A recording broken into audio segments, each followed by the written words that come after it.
Good morning tropa and welcome to Agkapita dito sa mga tarim sa bayan Pangasinan. Tara! For today's video mga tropa, samahan nyo ako. Magkakapit tayo dito sa Agkapita dito sa Pangasinan. Tingnan nyo naman tropa yung view. Napapalibutan tayo ng bundok. Yan o. Tapos bago tayo makarating dun sa kapihan mismo, dadaan tayo dito sa mahabang parang tulay na ginawa nila, made of bamboo. Medyo mainit nga lang kasi alas 3 pa lang ng hapon. Worth it yung init kasi ganito kaganda yung view. Wow!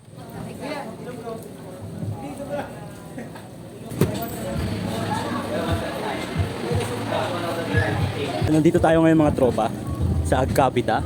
Look at this view. Imagine mga tropa, kapihan tapos nasa gitna ng bukid. Ang galing ng konsepto nila na kung saan magkakapi ka sa harap ng nature.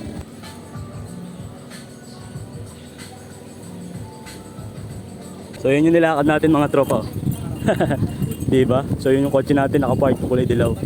So bago mo marating tong Agkapita, so lalakad kayo dito sa bamboo na ginawa nilang tulay. Tapos tingnan nyo naman yung view ng paligid.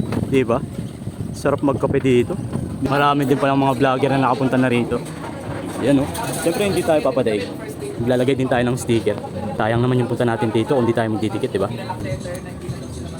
Yun o. Oh, si buti pa si Tonton nakarating ng mga terem dito sa Pangasinan. Yung Agkapita kuya, ano ibig sabihin? Agkapita. Magkape tayo. Ah, salitang anong salita 'yan? Ilocano. Ilocano. Yung pala ibig sabihin tropa ng ano? Yung Agkapita. Ibig sabihin magkape. Magkape tayo sa bukid. Tingnan mo naman yung view. Kaping-kape na sila. Oh. Grabe. Ang ganda. So sabi ni Kuya Joel, ito daw is yung Daang Kalikasan.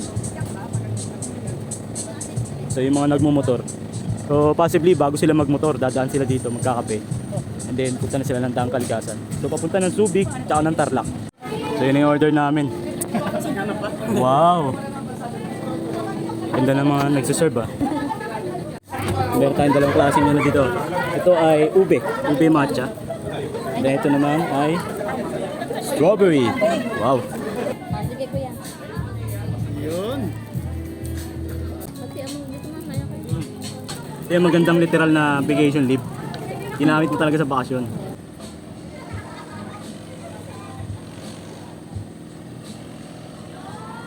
The best dito, sabi ni Kuya Joel, magdala ng ano, pangalawa kasi walang makakatonton dito.